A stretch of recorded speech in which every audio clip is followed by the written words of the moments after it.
সেই মানুষের কাছে আসলে ওই আল্লাহর অলির দরবারে যখন যাই, এখন আর ওষুধ লাগে না, ওই আল্লাহর অলির চেহারা মোবারক দেখার সাথে সাথে তার মধ্যে একটা শান্তি এসে পড়ে। একজনে কয় ওই ডাক্তার বালা, একজনে কয় এই ডাক্তার তো 1000 টাকা ভিজিট, এ বড় ডাক্তার। একজনে কয় হে ডাক্তার একবারে আরো বেশি বালা। তার মানে ডাক্তারের বালা, আল্লাহর খবর নাই। তার যারা আছে, কিছু মানুষ আছে আল্লাহ নামের পাগল, তারা চিন্তা করতেছে আল্লাহ তো ভালো করে, আল্লাহ যদি ভালো করে আল্লাহ ঠিকানা খুঁজতে খুঁজতে সে মসজিদে যায়, যাই নিয়ম আইন আছে সবকিছু পালন করে, কিন্তু সে সুস্থের পরিবর্তন নাই, কষ্ট সে করতেই আছে, কিন্তু তার মন তো আর বুঝে না, কষ্ট বেশি হচ্ছে। পরে দিয়ে আরেকজনের কাছে দুঃখ প্রকাশ করলে সে বললো দেখি আপনি মসজিদে আসছেন ভালো হইতে, এটা আল্লাহর ঠিকানা। আসলে মসজিদ ভালো করতে পারে না, মসজিদের পক্ষে ভালো করা সম্ভব না। ভালো হইতে হলে আপনাকে মসজিদ ও আল্লাহকে ধরতে হবে। তো আপনি যেটা কইছেন সেটাও তো আমার কাছে বুঝে আসে না, আল্লাহরে ধরা কি সম্ভব? আল্লাহর ঠিকানা হলো চৌথ আসমান, তা আমি চৌথ আসমানে কেমনে যাবো? তখন সে বলতেছে আরে বোকা শুনো, আল্লাহরে ধরার আল্লাহ একটা রাস্তা দিয়ে দিছে, যে রাস্তা হলো আল্লাহর বন্ধু রাসূলুল্লাহ সাল্লাল্লাহু আলাইহি ওয়াসাল্লাম। তুমি আগে তোমাকে সুস্থ হলে রাসূলকে ধরতে হবে। কোরআন শরীফের যে কথাগুলো, আল্লাহর কথাগুলো আছে, প্রত্যেকটা মানুষের জন্য নিয়ামত স্বরূপ। দুনিয়ায় তো শান্তি, আখিরাতেও শান্তি, তবে কোরআনের ভাষাগুলো বুঝতে হবে, বুঝে করতে হবে। এই ভাষাগুলো আমরা আমলের বেলা তরজম, অনুবাদ বা ব্যাখ্যা, এই সময়ের মধ্যে আমরা যখন ভুল করি, তখন আমার মধ্য থেকে সারা জগতের, আমাকে যারা ভালোবাসে সবাই ভুল করে।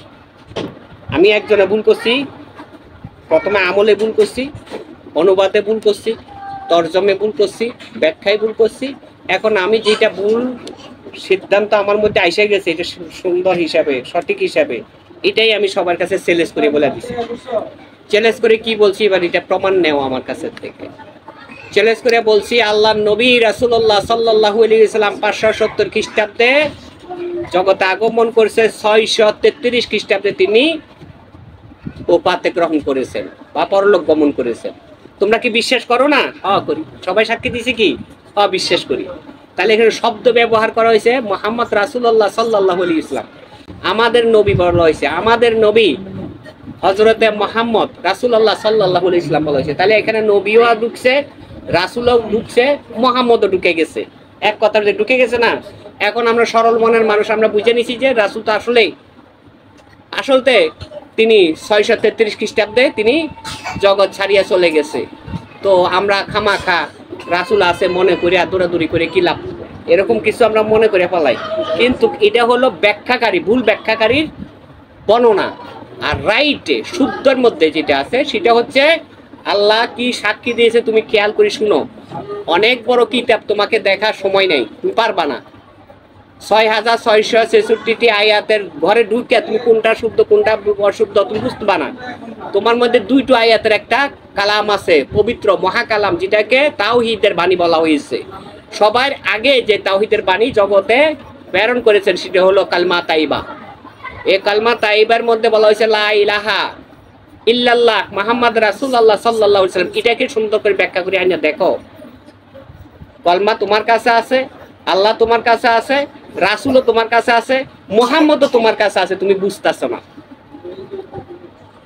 যখন এটার ভিতরে ঢুকলো, তখন দেখলো মুহাম্মদকে পাইতে হলে যার মধ্যে মুহাম্মদের রং হয়ে গেছে তার কাছে যাওয়ার লাগে। এখন মুহাম্মদের রং হয়েছে কার কাছে? সবাই সাথে মুহাম্মদ আছে, সবাই আমাদের নামের আগে মুহাম্মদ আছে, মুহাম্মদের নূর দিয়ে পয়দা, মুহাম্মদের নাম দিয়ে ডাক। মুহাম্মদ যেটা তোমার কাছে আছে সেটা ঠিক আছে, এটা পবিত্র, এটা হলো পবিত্র। এই পবিত্র তোমার পবিত্র দিয়ে এই পবিত্রটাকে মিশাইতে হবে। তোমার পবিত্রতা আনতে হলে তোমাকে অশ্লীলতা দূর করতে হবে, লোভ লালসা হিংসা বিদ্রোহ গৈরব অহংকার ত্যাগ করতে হবে, দুনিয়ার দিকে থেকে আকৃষ্ট ফিরিয়ে আল্লাহর দিকে আল্লাহমুখী হইতে হবে। তাহলে তোমার মধ্যে কি আসবে? একটা নর্মতা ভাব চলে আসবে, সরলতা ভাব চলে আসবে, মনে হইতেছে আমার এই দুনিয়ার মধ্যে কেউ নাই, কিছু নাই, এরকম একটা অবস্থান চলে আসবে। তখনই আল্লাহ তোমার মধ্যে ধীরে ধীরে পবিত্র বর্ষণ দিবে। পবিত্র পরিমাপ মতো হইলে তখন মুহাম্মদের রঙের সাথে তোমার রং মিশবে। এই হলো সে মুহাম্মদের পরিচয়। ওই মুহাম্মদের কাছে অবস্থান করার পরে তুমি পাইবা রাসূলের পরিচয়। রাসূল পাইলে তুমি পাইবা নবীর পরিচয়। নবী পাইলে তুমি পাইবা আল্লাহর পরিচয়। ওই যে বলা হয়েছে তুমি মসজিদে আল্লাহর কাছে বললে লাভ হবে না, মসজিদ ওয়ালার কাছে যাইতে হবে। ওইখানে হলো মসজিদ ওয়ালার পরিচয়। কোথায়? মানুষের মধ্যে হলে মসজিদ ওয়ালার পরিচয়। মানুষের মধ্যে মসজিদ ওয়ালার পরিচয়। এখন এই কথাটাও তোমার কাছে আশ্চর্য মনে হবে, হাইরি আবার এটা কি মন কথা হলে মানুষের মধ্যে আবার মসজিদ ওয়ালা পরিচয়, আল্লাহর পরিচয়, সেটা কেমনে? কোরআন শরীফটা তো আমরা সবাই কম বেশি কম বেশি বিশ্বাস করি 16 আনা, 1 আনাও কম না। শুধু মুসলিম না, সারা জাহানের সকল মানব জাতি এই আসমানি কিতাব আল কোরআনকে বিশ্বাস করে পরিপূর্ণভাবে, সম্পূর্ণভাবে বিশ্বাস করে। তাহলে এটার মধ্যে যে একটা আয়াত একটা কথা এই কথার সাথে মিল দেয়া, সমাধান দেয়া থাকে, ইন্নী জাইলুকুম ফিল আরদি খলিফাতান, এই কথার অর্থ হলো আল্লাহ বলতেছেন আমি এই পৃথিবী সৃষ্টি করেছি, পৃথিবীর মধ্যে খলিফা প্রেরণ করিব। যদি ইহা হয়ে থাকে তাই এখন তোমার ব্রেন দিয়ে বুঝে নিতে হবে করিব বলেছে, করিয়াছি বলেন নাই।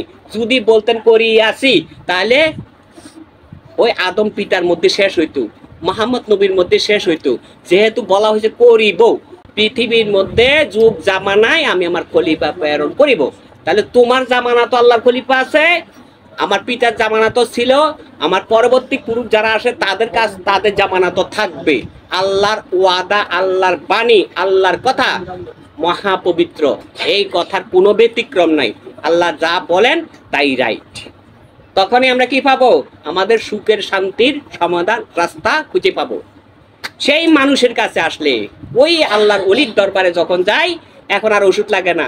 ওই আল্লাহর ওলির চেহারা মোবারক দেখার সাথে সাথে তার মধ্যে একটা শান্তি আসা পড়ে। যার কাছে মনে হয় একটু আগে অস্থির ছিলাম, কষ্ট ছিলাম, এখন আর কষ্ট নাই, শান্তি। এটাই হলো বিহেস্তের নমুনা, এটাই হলো আল্লাহর পরিচয়, এটাই হলো রহমতের পরিচয়। এই মত অনুযায়ী যদি আমরা চলতে পারি বিশ্বাস, ভক্তি, প্রেম ভিত্তিতে, তাহলে আমাদের দুনিয়াতেও শান্তি হবে, আখিরাতেও শান্তি হবে।